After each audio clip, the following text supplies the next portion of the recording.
Hi friends, నమస్తే. ఈరోజు వీడియోలో నేను బియ్యం వేయకుండా ఇలాగా క్రిస్పీగా దోశలు చేశాను. 2 తినేవాళ్ళు 4 తింటారు, అంత టేస్టీగా ఉంటాయి. ఒకసారి మీరు కూడా ట్రై చేయండి. దీంట్లో నేను రైస్ వేయకుండా గోధుమ రవ్వ ఉంటుంది కదా, దాంతో ఇలా ప్రిపేర్ చేశాను. చూడండి ఎంత క్రిస్పీగా వచ్చినాయో.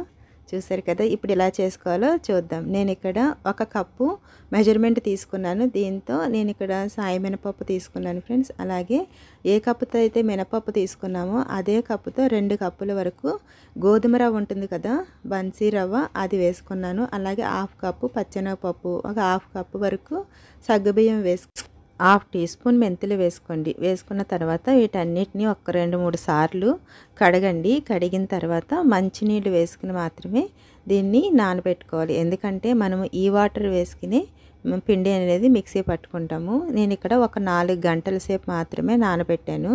అలాగే మనం మిక్సీ పట్టుకుని 10 నిమిషాల ముందు 1 కప్పు అటుకులు వేసుకోండి. అటుకులను కూడా నానబెట్టుకుని పక్కన పెట్టుకోండి. చూడండి, పప్పు 4 గంటల తర్వాత మంచిగా నానిపోయింది. పచ్చెనగపప్పు అలాగే సగ్గుబియ్యం అన్నీ కూడా.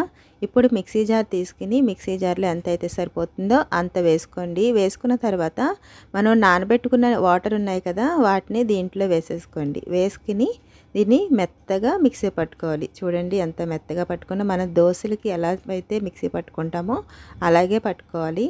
ఇలా వేసుకున్న తర్వాత మిగిలిన పప్పు అంతటిని వేసుకోండి. వేసుకున్న తర్వాత లాస్ట్లో నేను అటుకులను కూడా ఇలాగా కొంచెం వాటర్ వేసుకోండి. అటుకులు బాగా మెత్తగా పేస్ట్ కింద చేసుకోవాలి. అలా అయిన తర్వాత వీటన్నిటిని బాగా కలిసేటట్టు కింద ఇలా చేత్తో కలుపుకోండి ఫ్రెండ్స్. చేత్తో కలిసినట్టయితే మొత్తం అంతా కలుస్తుంది, మంచిగా పిండి అనేది పులుస్తుంది. నేను 8 గంటల తర్వాత నేను రాత్రంతా ఉంచాను, బ్రేక్ఫాస్ట్ చేసుకుంటున్నాను కదా. ఇప్పుడు ఈ చట్నీ చేసుకోండి ఫ్రెండ్స్, చాలా బాగుంటుంది. ఒక 2 స్పూన్ల ఆయిల్లో సరిపడినన్ని పచ్చిమిర్చి వేసుకోండి. అలాగే 1 ఇంచు అల్లం, కొంచెం జీలకర్ర వేసుకుని ఇలా ఫ్రై చేసుకోండి. ఫ్రై అయిన తర్వాత కొంచెం కరివేపాకు, అలాగే 1 ఆనియన్ని నేను ఇలాగా ముక్కల కింద కట్ చేసుకుని వేసుకున్నాను. ఆనియన్ వేసుకుంటే చట్నీలో చాలా బాగుంటుంది. ఇలా ఇడ్లీలోకి బజ్జీలోకి కూడా చాలా టేస్టీగా ఉంటుంది. అలాగే కొత్తిమీర కూడా కొంచెం వేసుకోండి. ఇక్కడ 1 కప్పు వరకు నేను పచ్చి కొబ్బరి వేసుకుంటున్నాను. ఉల్లిపాయలు ఇలా ట్రాన్స్పరెంట్గా అయితే సరిపోతుంది ఫ్రెండ్స్. ఇలా అయిన తర్వాత నేను ఇక్కడ ఒక 7-8 వరకు వెల్లుల్లి వేసుకున్నాను. చూడండి, ఇప్పుడు నేను స్టవ్ ఆఫ్ చేసి చల్లారిన తర్వాత మిక్సీలో వేసుకుంటున్నాను. ఇలా మిక్సీలో వేసుకున్న తర్వాత సరిపడినంత సాల్ట్ వేసుకోండి.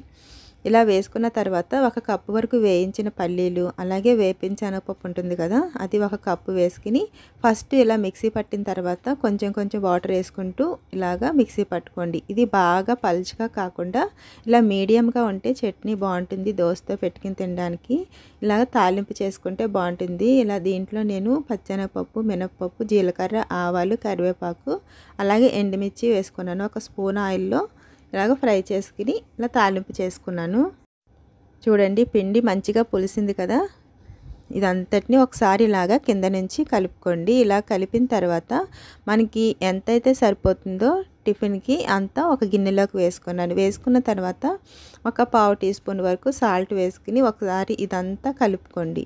ఇలా కలిపిన తర్వాత ఇప్పుడు మనము దోశని ప్రిపేర్ చేసుకుందాము. స్టవ్ మీద ప్యాన్ పెట్టుకుని ఇలా కొంచెం ఆయిల్ వేసుకుని ఇలా టిష్యూ పేపర్తో అయినా కాటన్ క్లాత్తో అయినా ఒకసారి ఇదంతా తుడిచేసుకోండి. ఇలా తుడుచుకున్న తర్వాత ఒకసారి బాగా హీట్ అయిందేమో చెక్ చేసుకోండి. ఒకవేళ హీట్ అయితే కనుక కొంచెం వాటర్ చల్లినట్టయితే మీడియం హీట్లోకి వస్తుంది. అప్పుడు ఇలా దోశ వేసుకున్నట్టయితే చక్కగా పల్చగా వస్తుంది ఫ్రెండ్స్. ఇలా అయిన తర్వాత దీంట్లో నేను పైన ఉన్నది కొంచెం డ్రై అయిన తర్వాత ఈ దోశ తర్వాత నేను ఇలా కొంచెం బటర్ వేసుకున్నాను. బటర్ లేకపోతే ఆయిల్ అయినా వేసుకోవచ్చు. చూసారు కదా ఫ్రెండ్స్, ఇలాగా మన ఛానల్లో చాలా ఇన్స్టెంట్ బ్రేక్ఫాస్ట్లు చేశాను. ప్లీజ్ అరుణ వంటింటి రుచుల్ని చెక్ చేయండి. Thanks for watching.